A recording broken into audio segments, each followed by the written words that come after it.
मंशा है कि वर्ष 2027 में जो अर्ध कुंभ है उसे महाकुंभ बनाया जाए।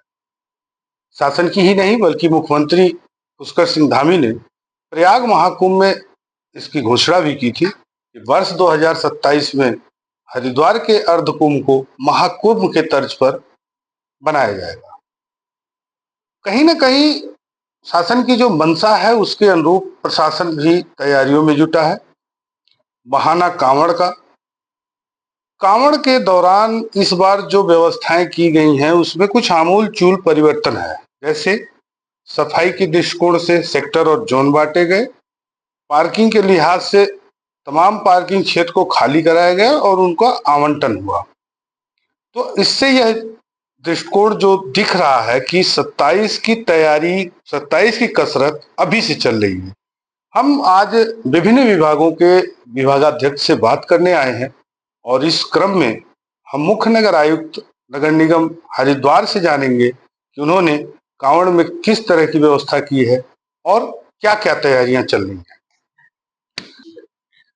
क्योंकि हरिद्वार भारतवर्ष में सबसे महत्वपूर्ण धार्मिक स्थल है और यहाँ लगातार बहुत बृहद व्यापक स्तर पे मेला, जैसे कावड़ मेला है या कुंभ है आदि चलते रहते हैं। तो इस बार जो हमारा कावड़ यात्रा है उसमें हमने जो तैयारियां की हैं इनको 7 जोन पे बांटे हैं।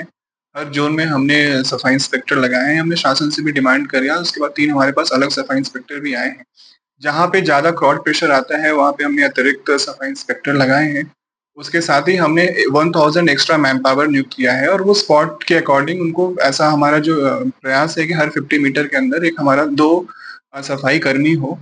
इस बार हमने डस्टबिन्स भी बढ़ाए हैं, पर क्योंकि डस्टबिन्स ज़्यादा बढ़ाने से वो स्पेस का इशू होता है, क्योंकि हमें कबाड़ियों के लिए एक वाइड स्पेस भी देना होता है। तो हमने इस बार जो हमारे कंपोस्टेबल बैग्स होते हैं उसका सहारा ले रहे हैं ताकि जो कूड़े की विजिबिलिटी हो वो कम हो। स्वीपर्स जो है वो कूड़ों को एक जगह एकत्र करें तो साथ ही वो कंपोस्टेबल बैग्स में चले जाएं ताकि जो विजुअल जो होता है कूड़े का वो कम जाए।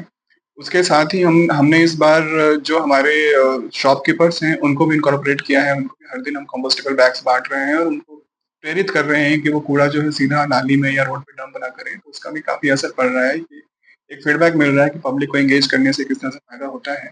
शौचालय हमने इस बार अधिक बनाए हैं। हमने 300 जो है शौचालय अस्थायी बनाए हैं, जिसमें एफआरपी के शौचालय और टिन के शौचालय हैं और उसको लगातार हर 3 शिफ्ट में हमने मैन पावर दिया हुआ है ताकि शिफ्ट वाइज उसको लगातार सफाई होता रहे शौचालयों में। और हमने विभिन्न विभागों के साथ समन्वय स्थापित करते हुए पानी की व्यवस्था भी सुचारू रखी है। लगातार मॉनिटरिंग की जा रही है। टेक्नोलॉजी का भी सहारा लेते हुए हमने ड्रोन के थ्रू भी इस बार हम सफाई की व्यवस्था देख रहे हैं ताकि जब भीड़ भाड़ वाले एरिया में लगातार उसकी मॉनिटरिंग हो रही है और जहाँ पे भी गंदगी आती है तो तत्काल उस जगह के जो सफाई इंस्पेक्टर सुपरवाइजर हैं उनको सूचित कर दिया जाता है कि उसकी सफाई करें।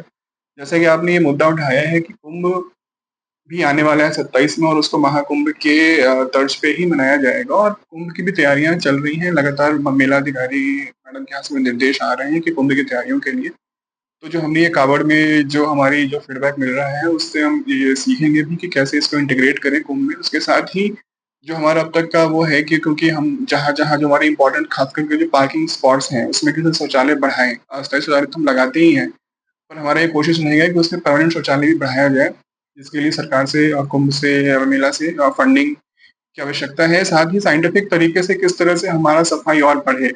जो हमारे डंपिंग जोन्स हैं, जो ट्रांसफर स्टेशंस हैं, उसका भी हम अभी परीक्षण कर रहे हैं कि किस तरह से उसको टेक्नोलॉजी जो विभिन्न शहरों में जिस तरह से टेक्नोलॉजी का यूज़ करके बेटर ट्रांसफर स्टेशंस बनाए जाते हैं, जिससे कि कॉम्पैक्शन के आधार पे वो पूरा सिस्टम होता है। उस तरह के टेक्नोलॉजी को इंटीग्रेट करते हुए एक पूरा वेस्ट मैनेजमेंट प्लान का एक डीपीआर जल्दी तैयार किया जाएगा और वो भी शासन को प्रेषित किया जाएगा कि उसको किस तरह से हम लोग इंटीग्रेट करें।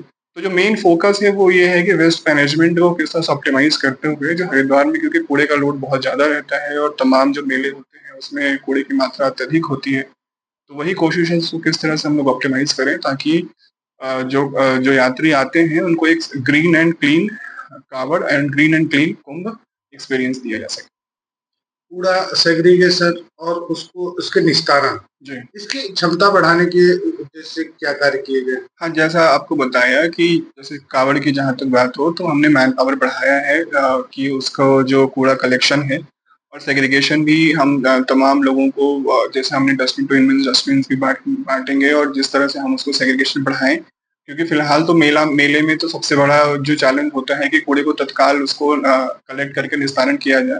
आपने सेग्रीगेशन का भी मुद्दा उठाया है, सेग्रीगेशन पे भी हमारा विशेष फोकस रहेगा और वार्डों में कैसे सेग्रीगेशन बढ़ाया जाए, उस पे भी हम लोग अभी बायो कंपोस्टर्स की भी तैयारियां कर रहे हैं। पहले भी यहाँ लगी थी बट वो कुछ कारण से अभी काफ़ी टाइम से वो बायो कंपोस्टर चल नहीं रहे हैं, उसको भी स्टार्ट कराएँगे। तो सेग्रीगेशन भी बढ़ाएँगे और जो कैपेसिटी है नगर निगम की, मेन फोकस ये भी है कि जो कैपेसिटी है नगर निगम की उसको बढ़ाया जाए, मैन पावर बढ़ाया जाए, क्योंकि महीने 2 महीने में हमेशा यहाँ पे एक पीक पॉपुलेशन आती है, तो फ्लोटिंग पॉपुलेशन जो ज़्यादा आती है, तो उस कैपेसिटी को बढ़ाते हुए ही जो कुंभ के पहले जो मेन फोकस ये रहेगा कि अ, अधिक शौचालय साइंटिफिक तरीके से वेस्ट डिस्पोजल करते हुए नगर निगम का कूड़ा निस्तारण की कैपेसिटी को बढ़ाया जाए। सफाई कर्मियों की संख्या, इन सब बिंदुओं पर बेहतर कार्य हुआ। जो आगे हमारे समस्या आ रही, जैसे कांवड़ के दिन प्रतिदिन औसतन कितना कूड़ा उत्सर्जन हो रहा? ये अभी इसको हम लोग एनालाइज कर रहे हैं, पर जैसे हरिद्वार नगर निगम में ऐसे औसतन जो नॉन डेज जो अदर डेज होते हैं उसमें 300 साढ़े 300 कूड़ा एकत्रित होता है। अभी जो जितना भीड़ आ रही है और जो आने वाले दिनों में जितना भीड़ आएगा, तो अंदाजन वो 800 टू 900 पर टन पर डे कूड़ा तो एकत्रित होता ही है। तो वो मतलब बेसिकली वो फ्लोटिंग पॉपुलेशन जिस भी दिन जो धार्मिक दिन होता है उस दिन बढ़ता है, तो हमारा वो 1000 तक भी चला जाता है जिस दिन एक दिन में कूड़ा उत्सर्जित होता है। अगर आप ये वीडियो YouTube पर देख रहे हैं तो हमारे चैनल को सब्सक्राइब कर बेल आइकन दबाएं और Facebook पर देख रहे हैं तो हमारे पेज को लाइक करें।